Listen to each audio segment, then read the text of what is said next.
And God said, "Let there be The light." Lord says, "Let my people go." I am the way and the truth and the life. No one comes to the Father except through me. This is the Talkin' Bible podcast. Happy Thursday, everybody. Welcome to today's episode of Talkin' Bible with Jeanie, Schwarz and Rohan Bell. Rohan Perfect. Bell and Jeanie, Schwarz. Perfect. You got that right. Rohan and Jeanie, Jeanie and Rohan. Yes. Yes, at least I didn't say Rohan and Jeanie. That would have been worse. I do not look like a Rowan. No, you're not a Rohan. No, And you don't look like a Jeanie. No, I definitely do not look like a Jeanie. Anyway, let's press on. We're talking about Jesus coming after hypocrites today. Yes. Hypocritical religion. I like how he calls people, you hypocrites. You hypocrites. Yes, Yeah. he does. He's pretty firm on hypocrisy. Has a lot to say about it, doesn't he? And He does. quite strong words. And this happens in Matthew and in Mark. But I'm going to read it from Mark. Okay, Mark's version. I've got Yes. both in front of me. Yep. So one day some Pharisees... This is Mark 7, 1 to Yep. 13. Oh, yes. Sorry, I didn't say that. These Pharisees and teachers, they arrived from Jerusalem to see Jesus, and they noticed that some of his disciples failed to follow the Jewish ritual of hand washing before eating. The Jews, especially the Pharisees, do not eat until they have poured water over their cupped hands as required by their ancient traditions. Similarly, they don't eat anything from the market until they immerse their hands in water. This is but one of many traditions they have clung to, such as their ceremonial washing of cups, pitchers and kettles. I say it like that because it was in brackets. Yeah, it does. It's just to let everyone know.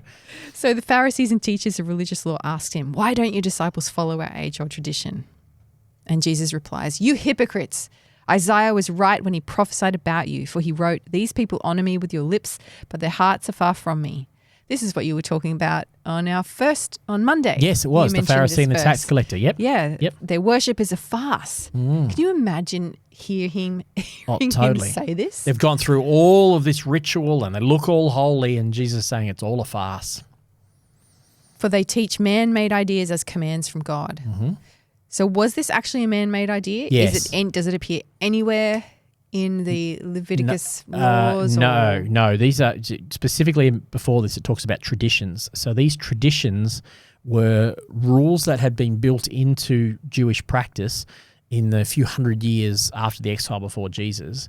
And I've described it before. These are the fences they put around the fences of the Ten Commandments to make sure that they could avoid any risk of breaking the Ten Commandment by putting extra rules, extra barriers around it. But then they had taken those rules and they were treating those rules as though they were the command of God.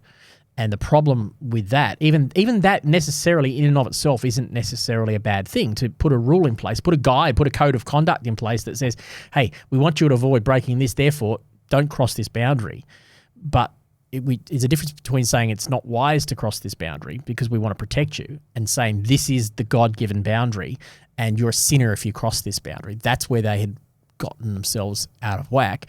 And because in the process of putting boundaries in the wrong place, they had actually broken other laws, like love God and love your neighbor. That's a big one. That's a big one. They've broken love your neighbor, especially in multiple cases. And that Jesus was saying, in your effort not to break the law, you're actually breaking the law.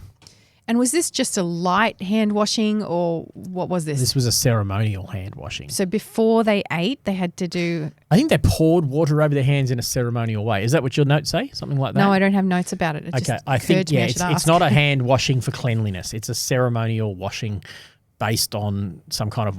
And what did it show? Represents some spiritual cleanliness. I'm preparing my heart before, which, could be seen to be a good thing. If we're not against doing traditional things or doing physical acts, as long as we recognize that they're a symbol that represents a heart. Like the Pharisee we talked about on Monday, there was nothing wrong with fasting. It's just that his fasting had become an act in itself rather than the fast being an act that represented a heart that was broken, like the tax collectors. And that's what they went through all these traditions, which are meant to say, hey, when you wash your hands, take that time to wash your hands. It's a reminder to prepare your heart to eat and say, grace and be thankful to God. But they had made it like the act of washing the hands has become a rule in itself. So it was to clean their entire body it was if they washed their hands? Symbolic of that, yes. Did it make them look wealthier or above people because were the commoners washing their hands like this? They expected all the commoners to do it too. This was the Pharisees would go around and teach the common people how they thought they had to live. But they did it with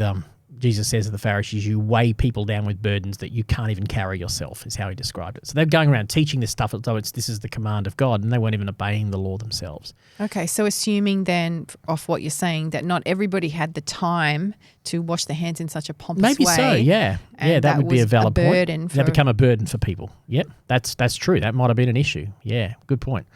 And I think tradition in and of itself is not bad. It's what we do with tradition. So I just mentioned John Dixon's podcast. So one of these comments this morning, I'd never heard.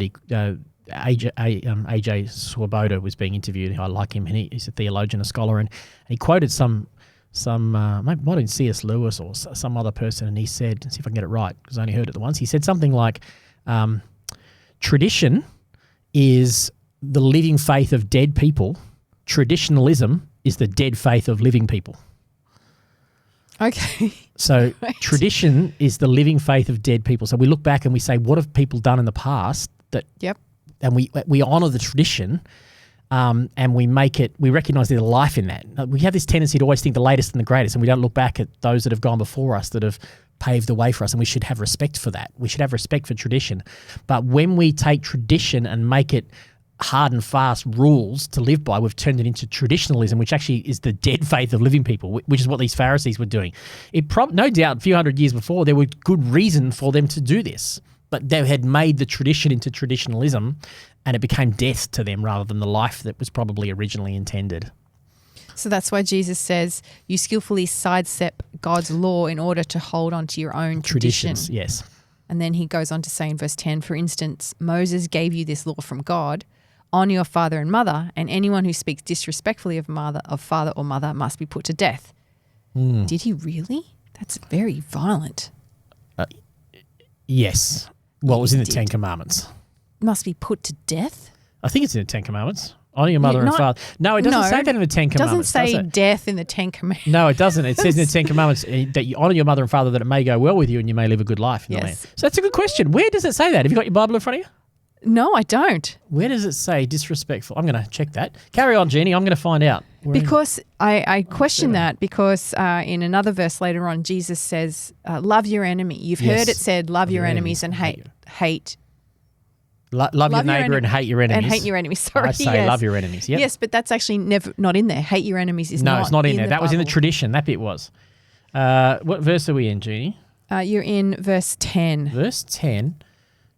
Anyone who speaks disrespectfully of father or of mother must be put to death. Okay, here we go. Let's see. This could be any other example of it. Part B is from Exodus 21:17 in the Greek version and Leviticus 29, verse 9.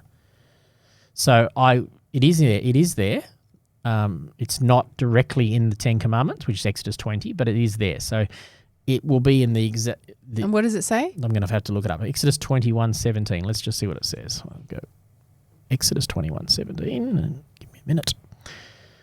I'll just keep reading while you get that. Yep. And then it continues, verse 11. But you say it is all right for people to say to their parents, sorry, I can't help you, for I have vowed to give to God what I would have given to you. In this way, you let them disregard their needy parents. And so you cancel the word of God in order to hand down your own tradition. And this is only one example among others. Yes. That's what it says. Okay, so let's go with yes. So it is in the law, but it's in a context of a number of parables a number of laws where Moses is setting a very high standard on the things that matter. So we have to realize that is abhorrent to us, but in that culture, compared to we've talked about this a number of times, compared to the cultures of the laws around them, it was actually a very progressive law, not a very conservative, harsh law. But Moses is setting the value and importance within a community of honouring your mother and father. Sorry, you said this is a progressive law if you speak disrespectfully. Yes. Compared to the nations around. What was the other one? Oh, I haven't got them in front of me. But all the laws of the New Testament, all the laws of the Mosaic law, if you take the whole law on balance and compare it to, say, the Code of Hammurabi, which was another law that predates it, of the Babylonians, it has a higher standard than the Code of Hammurabi. But I think, without going too much into it for the sake of this time, I think what Moses was trying to do is illustrate the importance of familial ties in a community. Remember, this is a brand new community just come out of Egypt, forming up as a nation, and it's important that we honour our elders. We honour those that have gone before us. There's no Centrelink, there's no pension.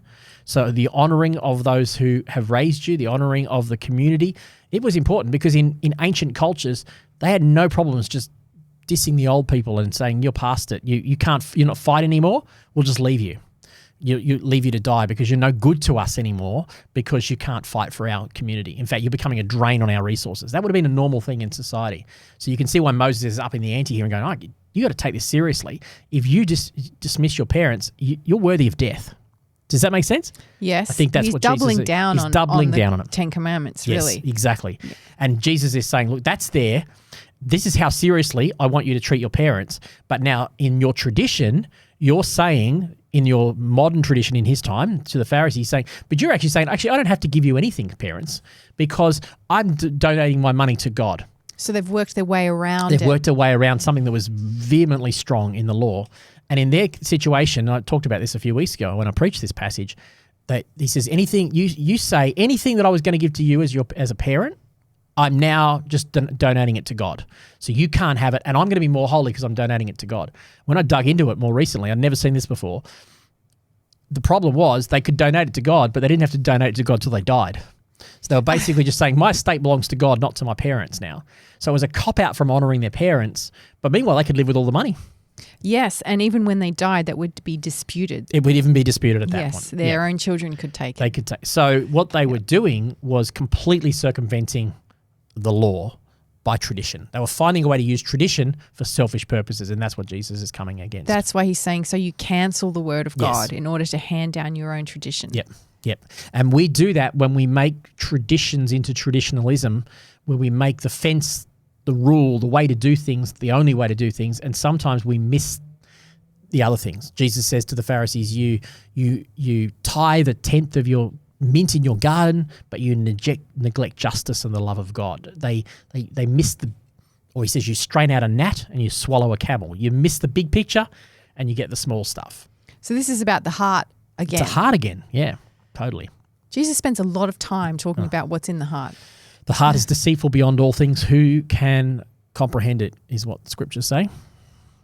And why is Jesus talking about Isaiah? Like, is he actually placing himself in some kind of lineage here with Isaiah? Like talking about prophets? Yeah, but he's probably, I think the reason he's quoting Isaiah is because the Pharisees are big on quoting Isaiah. Isaiah is a very well quoted prophet in the first century, in all first century writings, even other Jewish and Talmudic writings and so on of the time. So Jesus is saying, look, even you believe in Isaiah, even Isaiah said this. That's what he's trying to do. So he's not, like we were talking about the other day, calling himself God without No, I don't think so. This is just more appealing to their own sources.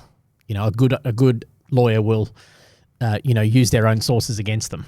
He is, though, expressing that he understands the law in a way that they don't understand. Definitely. That he has more of a prophetic understanding than they do. That deeper understanding of the law. And that's very clear in the Sermon on the Mount. You've heard Moses said this. I'm going to tell you this is what it really means. So he's definitely appealing to a deeper understanding of the law. No doubt about that. Do you know what this also reminds me of? What does it remind you of, Jeanie? That statement.